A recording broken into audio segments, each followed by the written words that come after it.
This is the Impunity Observer podcast, and let me clarify because I'm just not sure whether we're live yet. But this is the Impunity Observer live stream. I'm Fergus Hodgson, publisher of the Impunity Observer, and I'm always joined by my co-host Stephen Hecht. He's our editor at large and co-founder with me of the publication. We are a geopolitical intelligence service focused on the nexus between Anglo and Latin America. And there's just always so much for us to talk about. I'm very proud of my team.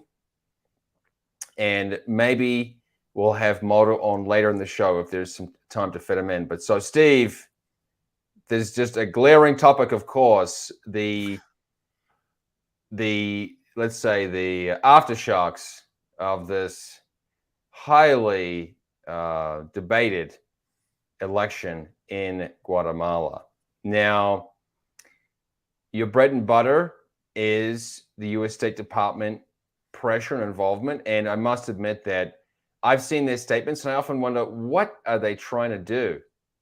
So it's not just the U.S. State Department, though. There are all sorts of organizations pushing their weight around in Guatemala. So, Steve, it's great to be with you on this monthly live stream. Tell us, mate, who is pushing his weight around in Guatemala these days? Great to be with you again, Fergus, on our monthly live stream. And it's the State Department.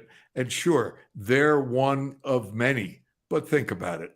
You know, you got globalists, you got the World Economic Forum, you got huge corporations, you got all kinds of NGOs and organizations. So the State Department in Guatemala is the one that leads it. And in other countries, the State Department doesn't play such an obvious role.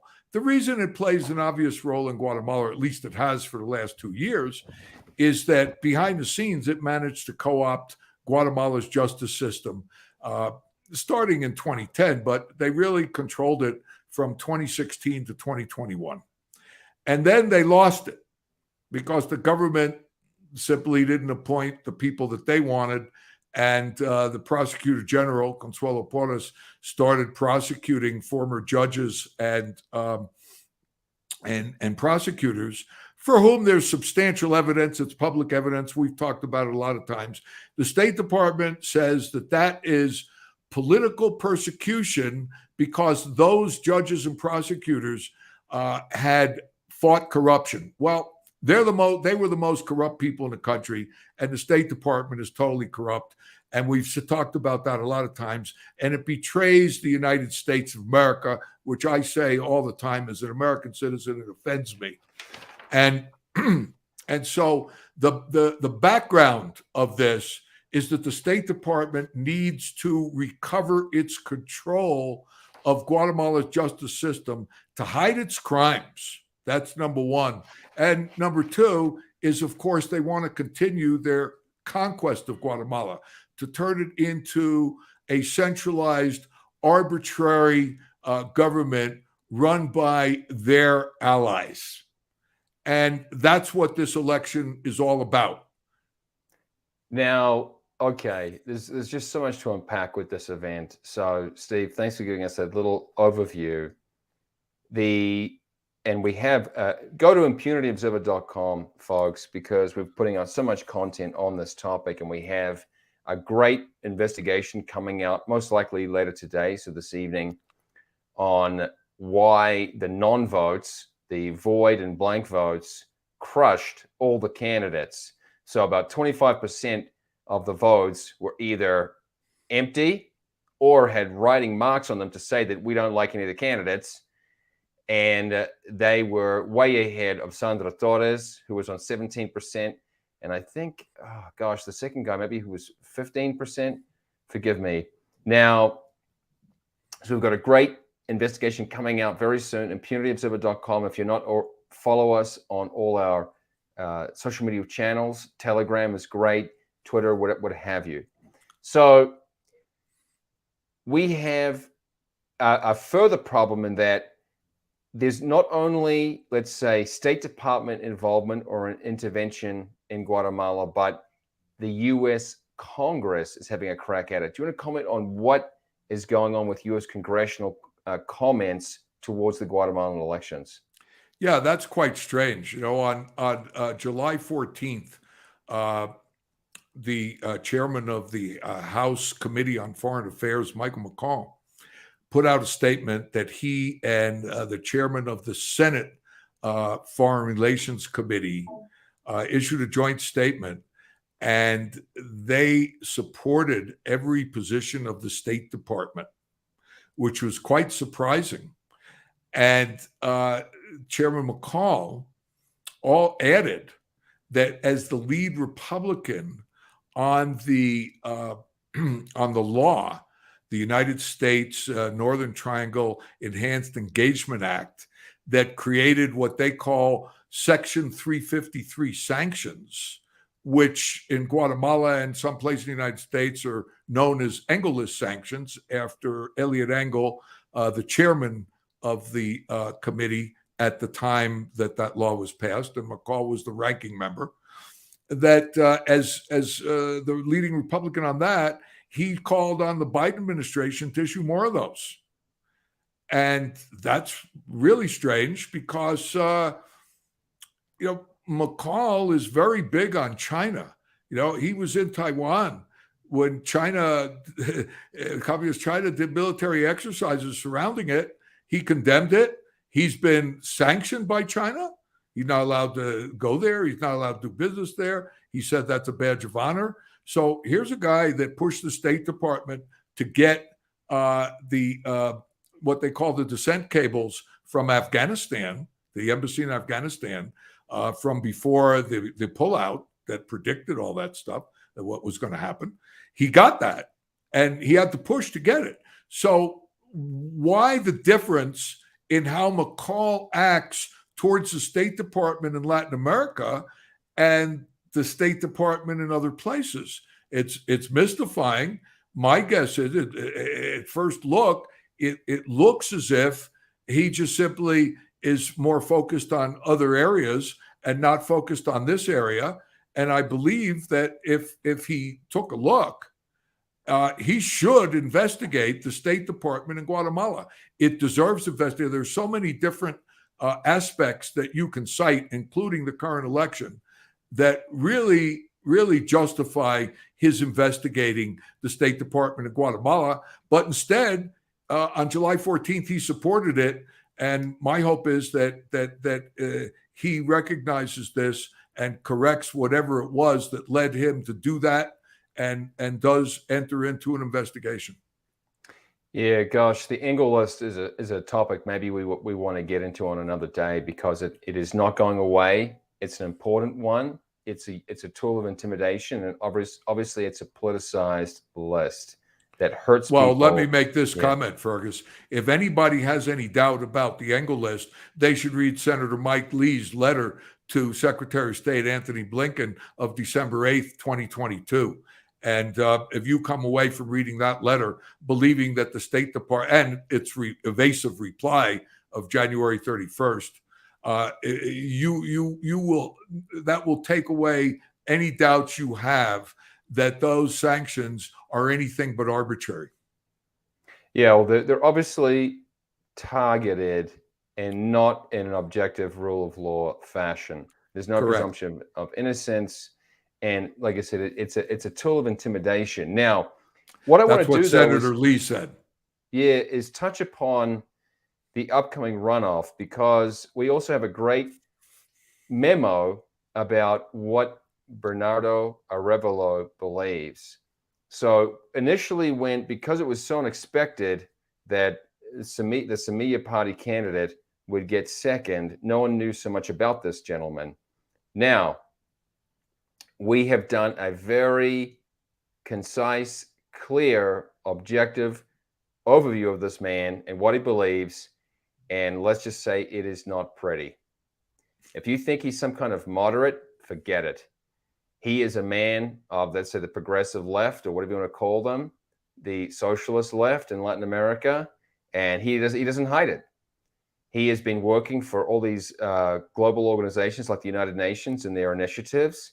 He is a man of government, of bureaucracy, of, like I said, the progressive left. Now, Steve, one might want to get dejected a little bit. What are the options now for Guatemalans? Guatemala's in trouble, big trouble.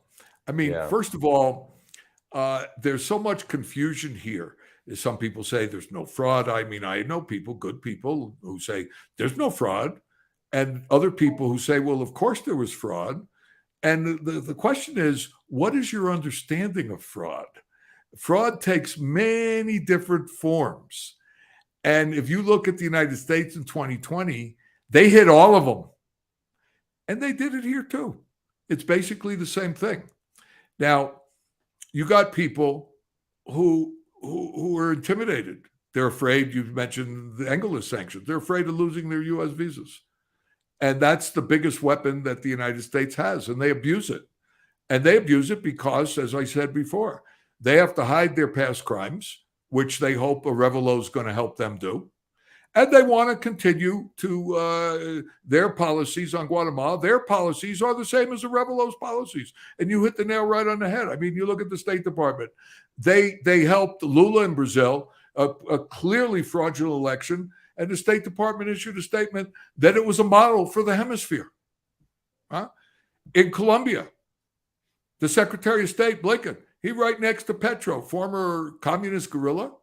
And Blinken says, oh, it's not enough to strengthen law enforcement. We have to address the root causes of violence. One of the root causes of violence in his world is disequity. Now, that's a strange word. Nobody knows what the hell it means.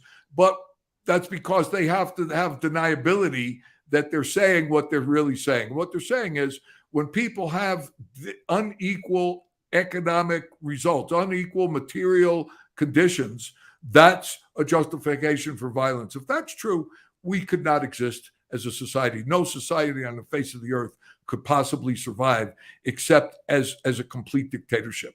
That's an absurdity. It falls on its own. And so we're talking about a guy, Blinken, who's repeating what the State Department is telling him. And Arevalo, as you mentioned, is right in line with this. He's in line with Honduras and with Brazil and with Castillo and Peru. It all is the same thing. And if you look at Brazil, the State Department immediately congratulated Lula. The same thing with Castillo in Peru, and they immediately, when their guy wins, they immediately congratulate. If their guy loses, then they criticize. So when they immediately congratulate, even though there are all kinds of anomalies, even though there are all kinds of legal challenges pending, and you can't really make a definitive statement until those things have been resolved one way or another way. Well, the State Department is in the business of intimidating its opposition, which is exactly the same thing that the Biden administration does. In this case, the Biden administration and State Department are perfectly in sync. And believe me, even with the Democrat president and their historical precedents for this, the State Department will do what it wants to do, regardless of which party is in power. They, the permanent bureaucrats of the State Department, make their own foreign policy. And that's something that people in the United States need to know, never mind people over here. Why should they know that? But they can see that because if you ask, what's the difference between Obama's, Trump's, and Biden's foreign policy towards Guatemala? And the answer is there is none. And the reason is the State Department paid no attention to Trump and undermined him the entire time he was president. So, when you analyze these things, you need this background to understand what's going on. Yeah, there's one particularly meaningful, let's say, policy positional stance from Arevalo, and that is his desire to bring back these rogue judges, prosecutors, and the like, who are right now on the run from the law in the United States.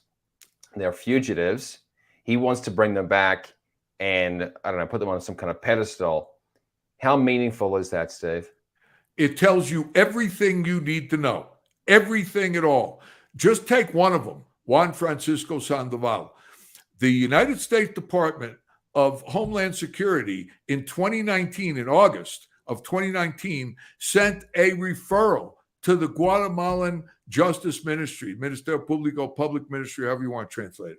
And And that referral was talking about an NGO, Aso the Fear, that had received the USAID grant and had diverted the money for other purposes. Turned out it was to buy shares in a local bank. But that referral, no action was taken on that referral for 2 years. And when Consuelo Porras, the prosecutor general of Guatemala, fired Sandoval as the head of the special branch against impunity, one of the reasons that she gave was that he had buried that. He had informed her. That's against the law. And so Sandoval has committed public crimes. Then, of course, there's the Odebrecht case, and there are other cases, what he did with the Bitkovs, what he did in the, a judge cited the prosecution in the Valdez-Pais brothers case as for having procured false witnesses, for having threatened with coercing false testimony and using false testimony. Well, Juan Francisco Sandoval was the prosecutor of that, and it's on record, but nothing ever happened to him. So Consuelo Porras fired this guy. Now, Arevalo is saying that this guy is one of the people that he's going to consult with because he knows how to fight corruption. Well, and the same thing applies to Eric Ifan, a darling of the United States, and Tel Maldana, who's wanted for embezzlement, simple embezzlement. There's nothing political about that. I'm sure she committed other crimes, but that one is bad enough. And these people have all been, Aldana, Sandoval, and Ifan have all been formally awarded prizes from the United States State Department. Now, the State Department knows perfectly well what these people have done. It's just simply that they're doing the State Department's bidding. They're criminal bidding. This is what the House Foreign Affairs Committee should be looking at instead of parroting the State Department, where they believe the State Department. What's oversight for? You're supposed to verify, like Ronald Reagan said, trust but verify.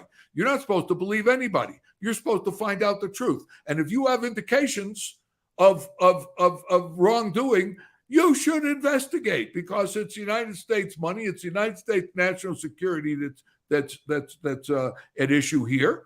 And so for Guatemala, it's the same thing. So this guy Arevalo saying that he wants to bring these guys back, or that he thinks that these are experts in fighting corruption, that is like asking Willie Sutton, to be your guy for bank security. Now, you can say that nobody would have known more about how to keep robbers from robbing a bank than Willie Sutton.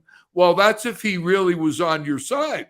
But what happens if he wants to rob another bank, right? So these guys know all about corruption. If they flipped and went to the side of the law, which they can't do until they've paid their debt to society for their crimes, yeah, they're experts at corruption, but doing it, not stopping it.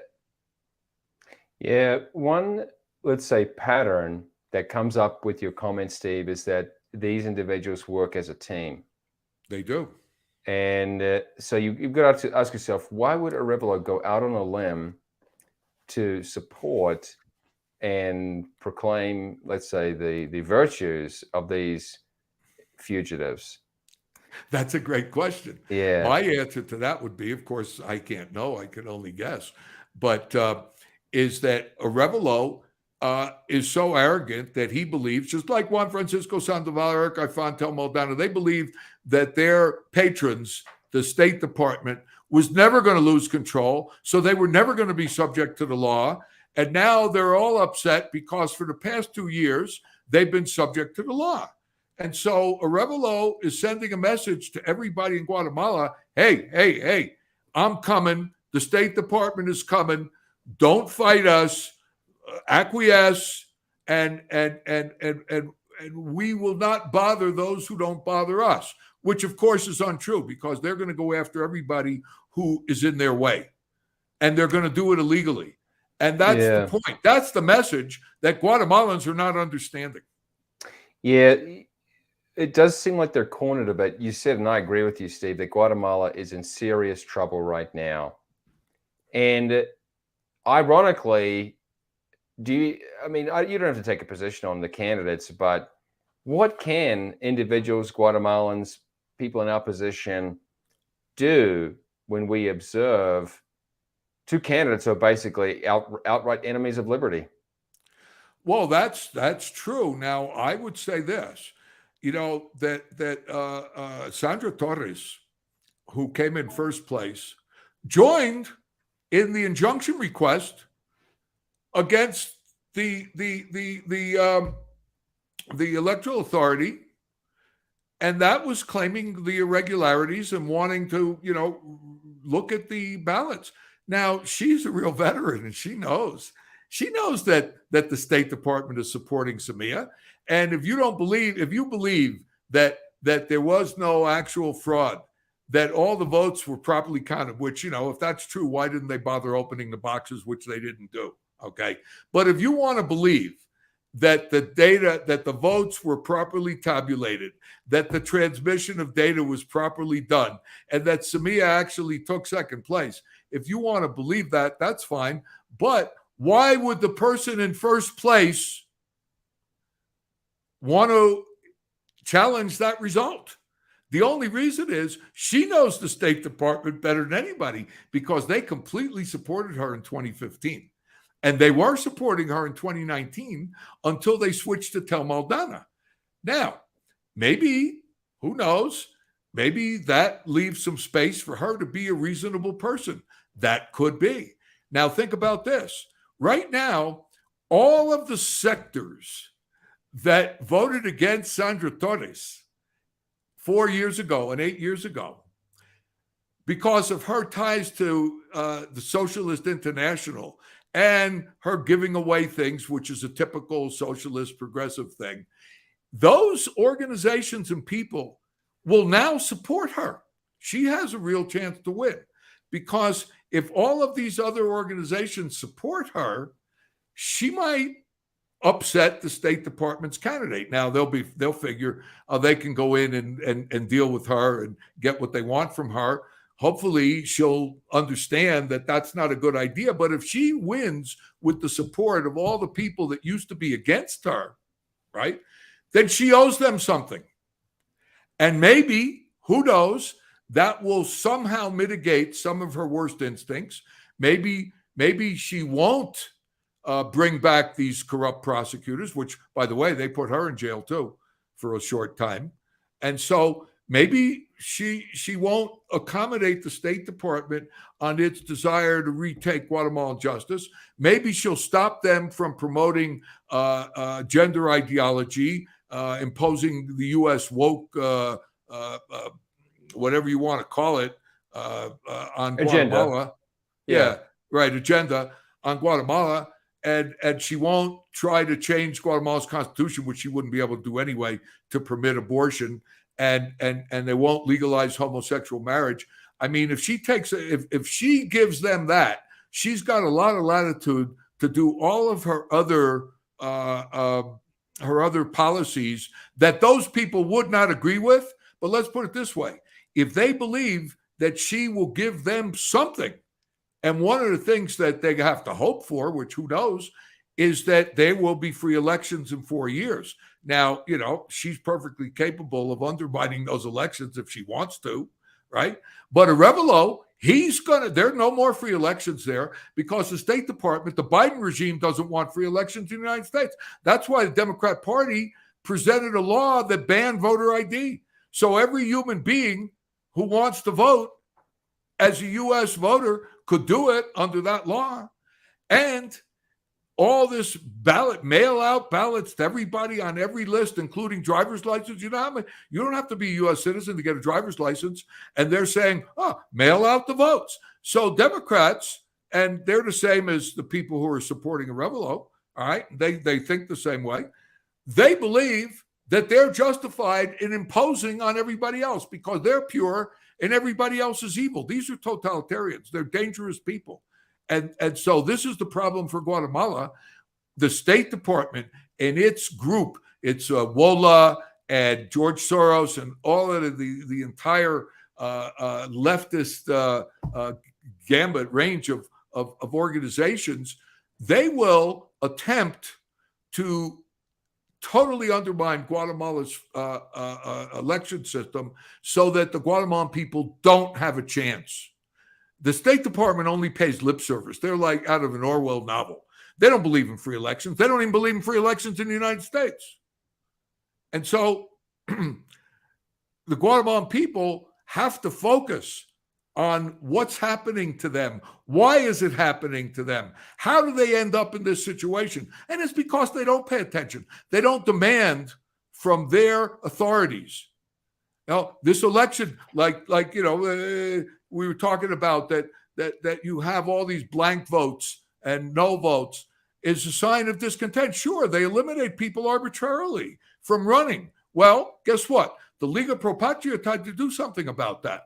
The Liga Pro Patria challenged the constitutionality of the legal reforms to the electoral law imposed by the State Department in 2016.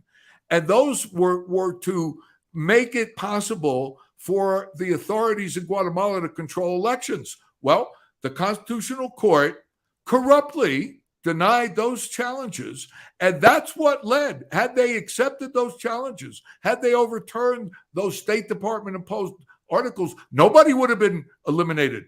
Arsu, what's his name, Pineda, and Telma Cabrera. Well, Telma Cabrera messed up, right? She put her on Rodas. I think they did that on purpose because that violated the electoral law. But that restriction of the electoral law is unconstitutional. So if the Constitution had been followed, Telma Cabrera, Pineda, and Arsu all would have run.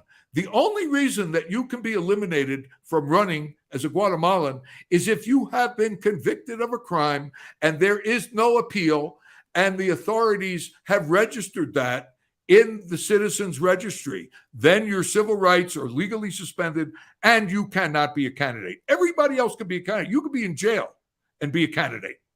And any law that says you can't is unconstitutional. So Guatemala has to understand, Guatemalans need to understand their own constitution. What I just told you, I would imagine there's a very small percentage of Guatemalans that understand it. I do because I pay attention to those things.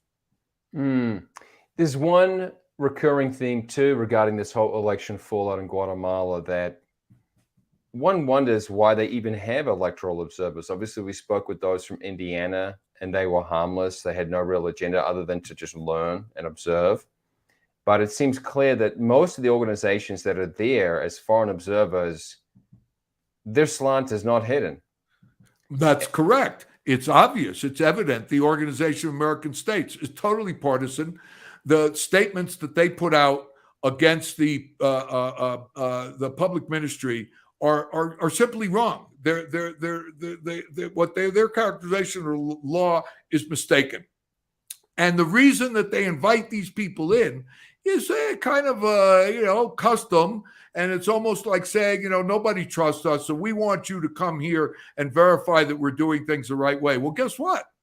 All of those organizations, almost all of them, the Indiana people know, that's a whole different story. But the Organization of American States and all of those other they are biased, completely and totally biased. They came here to help Semilla. And they are part of the State Department's and the International Court of Human Rights. They are part of the State Department's group of organizations that promote what you called before progressivism. For me, it's just totalitarianism. And I believe that this is a threat to everybody. Now, the Guatemalan Constitution very clearly states that elections are for Guatemalans. It's their right and it's their duty. And only Guatemalans can be involved in their elections, supervising them. And the Liga Pro Patria presented a legal challenge to that and said, it's illegal to invite these people here. It's illegal for these people to be here interfering in our election. But of course, hey, there's rule of law is an aspiration.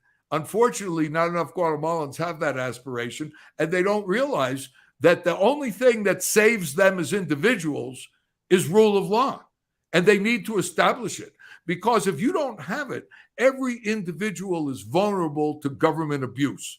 Americans are having trouble with this. Our country was founded on that, and we're losing it in the United States.